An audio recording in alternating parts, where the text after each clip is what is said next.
First off, I want to start saying that today is part of Black History Month. Bull. There is no American history without Black history. The idea that we have to take this apart and then only do it 1 month, this is wrong. What I want you to do is take your stories and integrate them into every single day, not a day, but your life, understanding that there is no history of this country that exists separate in any separate month without fully being integrated. And we all have stories. So today's series is a series of stories, my stories. And I hope that they will help some of you with your stories because you have them, to unearth them and to share them. I'm a storyteller, which is not to say that I'm a liar, because a lot of people used to say that. You telling stories? Yes. We are storytellers, and storytellers are bound by a strict code of ethics. We must always tell the truth, not necessarily the facts, unlike politicians, who will really tell you facts or truth. But like so many people who will tell you their facts to stomp out your truths, it's really important not to allow those facts of others to stomp out your truths, but to speak your truths and find that common space between. Keep it simple. We tell stories as storytellers. You hear the truths that you need. First one is Susie's braids. Susie's braids. First day of school, first grade. There she was, Susie. Susie with the Dairy Dream braids, ice cream braids like a magic princess. I wanted my hair to be just like hers. Mama, I said, yep, Mom, I said, pulling her hand, I want my hair like Susie's. Please, tomorrow, can I have hair like Susie's? So the next morning, my patient, loving mother tried to give me the hairstyle of my dreams. No, no, Mama, no, Mama, the ribbons were like butterflies, as my mother ironed the navy blue 3/4 inch gross grain ribbons, starching them a little bit. And the braids were on top of the head, not over her ears, and she had 4 bows like butterflies, Mama, 4! And she was like a princess. And so she tried, but I did not look like a princess. I looked more like Pippi Longstocking, who'd kind of lost her pip. On the second day of school, there was Susie with her princess hair with flower ribbons blooming on her very head. My limp bows were tied in the ordinary way, the same as shoelaces get tied. The same as my shoelaces and my very practical brown oxblood lace-up shoes. My bows did not look like butterflies. They did not bloom like flowers. Mama, Mama, I want bows like flowers, I said when she picked me up, and I tried to drag her to find Susie, but Susie was already gone. So the next morning, my mom tried to give me a garden of braids, but I ended up looking more like an octopus than a daisy. This went on all week long. My mom was so patient, ironing ribbons, trying to figure out ways to iron them, till Friday afternoon. There was Susie and my mother together. Right there at the corner of the playground. I raced over. Mama, this is Susie! And they both just stood there staring at each other. And by then my hair was sort of a cross between Medusa and maybe a Hydra, and the ribbons were red, maybe like snake tongues. Not really my best look, but you get the idea. Nice to meet you, Susie, my mother said. I've been wanting to meet you. You have beautiful braids. I heard my mom say as she hustled me around the corner and bent down and said, Why didn't you tell me Susie was a Negro? Huh? What? Sweetie, you can't ever have braids like Susie's. You have different kinds of hair. My hair will never look like a chocolate dairy dream, Mama. No, Lizzie, your hair will never look like a chocolate dairy dream. Oh. So here are some things to ponder. Think about why, if you have hair like a chocolate dairy dream, would you ever want hair like old, pale brown spaghetti? And mothers, why do we help our daughters look like anybody other than who they are? Why do we do that? She worked really hard. Doesn't matter, because those of you who know me for any amount of time know that my hair did grow up to be a rainbow waterfall upon occasions. And why didn't I tell my mommy that Susie was black? And why did my mommy automatically assume that Susie was white? Colonialism steals beauty. That's the message. Colonialism steals beauty.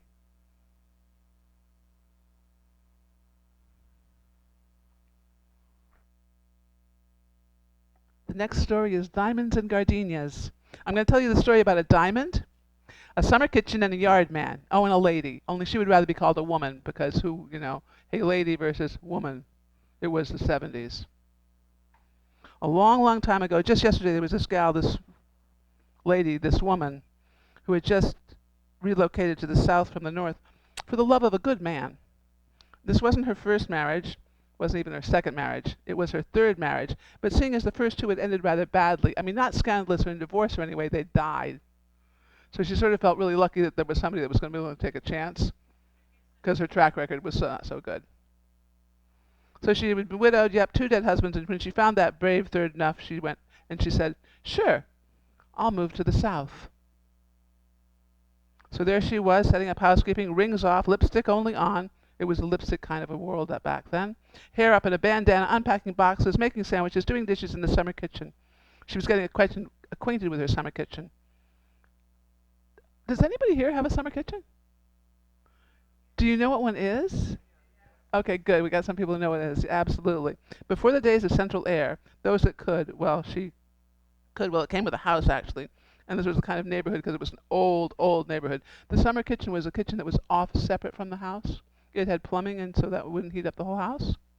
And this was the day when men worked till 5 and the rest of us worked till sleep time, and supper was ready at 6 o'clock, but not before cocktails at 5:30, if you lived in that particular area of that particular time period, which was getting used to my mom because she was like, cocktails at 5:30 every day?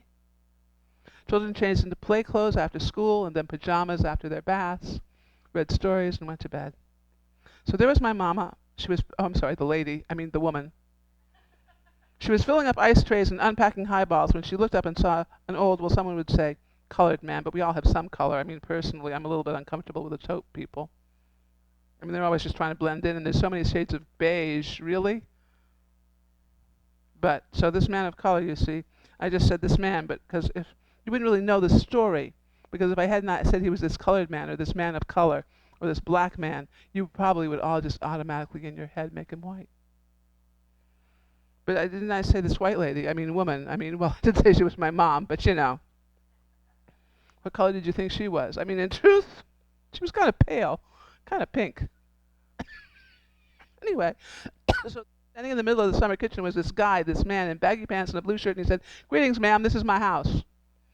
And she just about falls all over herself. She's like, no, sir, I'm sorry, there must be some mistake. We just bought this house. We closed on it on Thursday. This is our house. No, ma'am, this has been my house almost since it was built.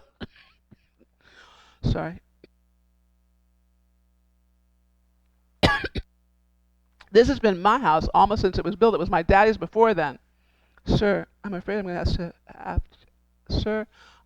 have to ask you to leave. This really is our house now.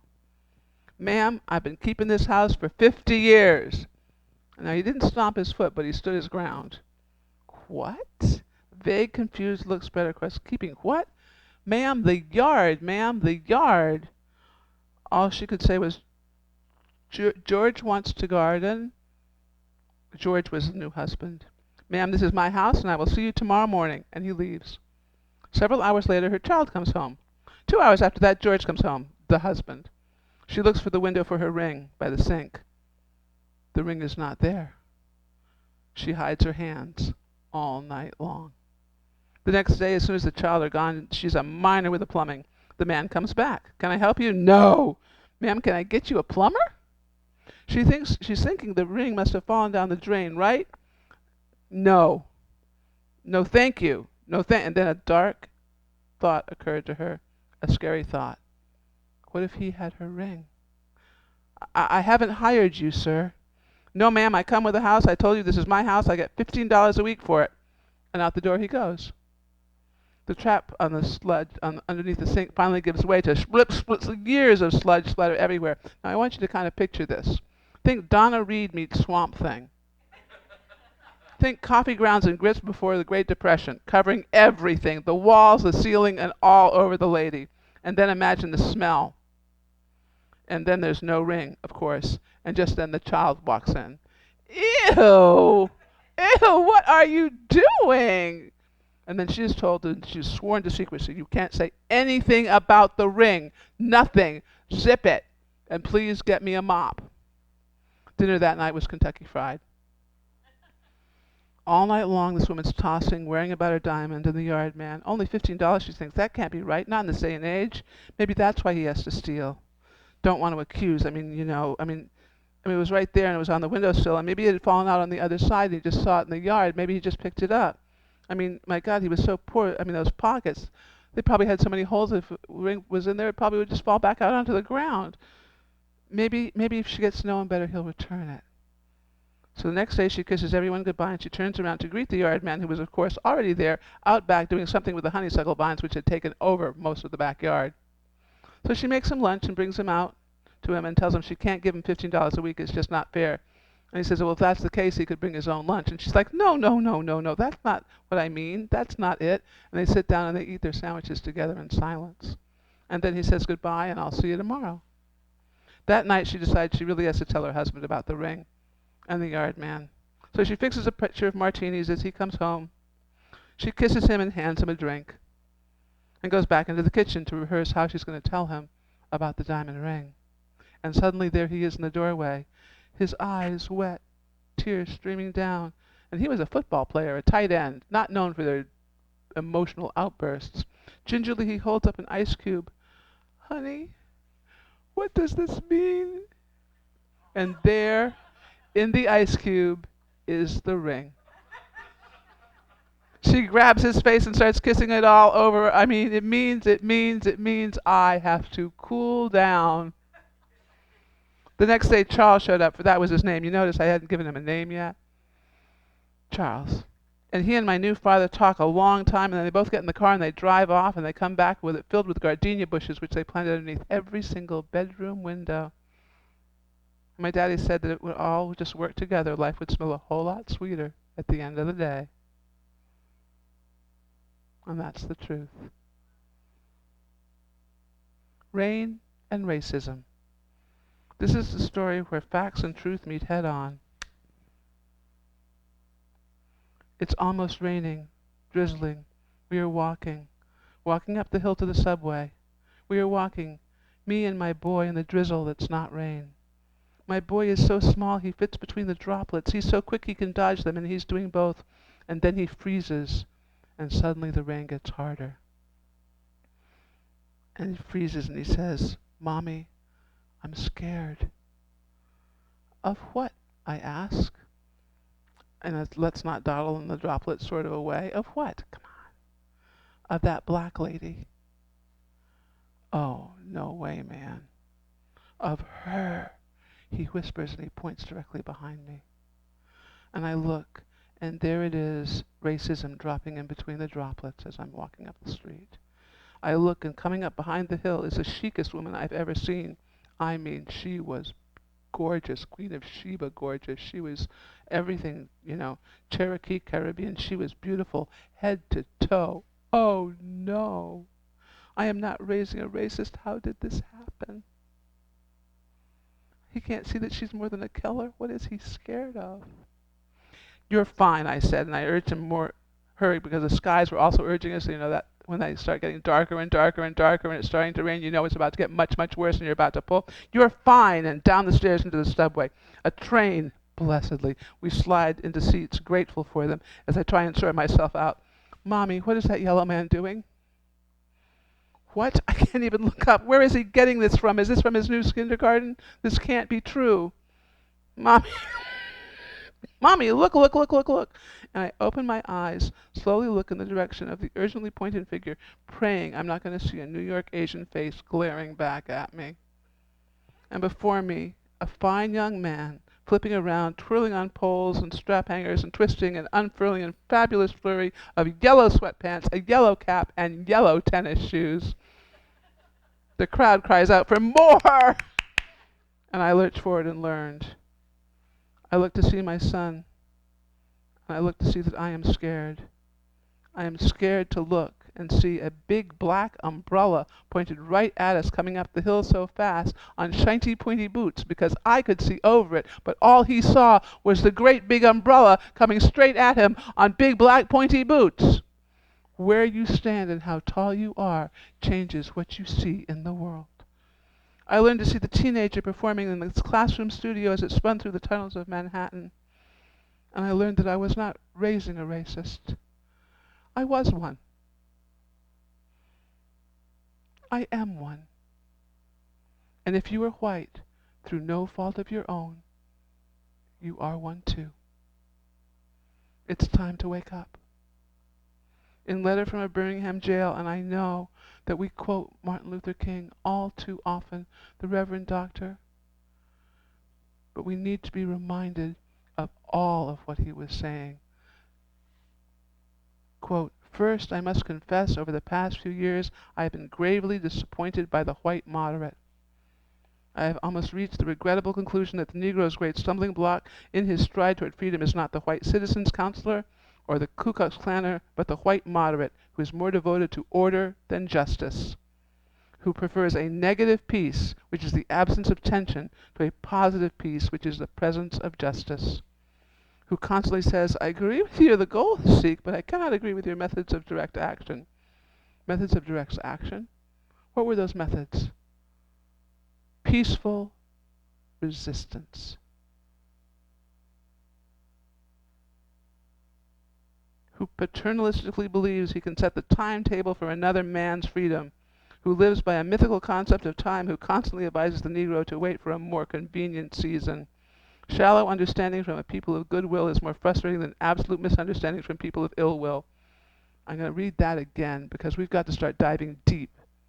Shallow understanding from people of goodwill is more frustrating than absolute misunderstanding from people of ill will.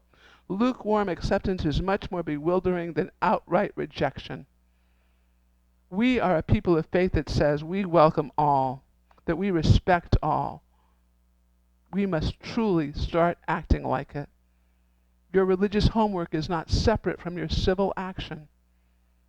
I know there are race circle studies down here, and there was just one up on the thing. Gotta go. Find one. Go. Engage. We don't like looking at this. We want to run around saying, well, I didn't own slaves. But you did. It's in your DNA, even if you never did. Because we benefit from it. And we don't want to look at that stuff. We don't want to see that stuff, but we have to. We have to if we're going to help heal the world. We've got to stop relying on those that we have been abusing for generations and generations and generations to be their own. I am sick right now.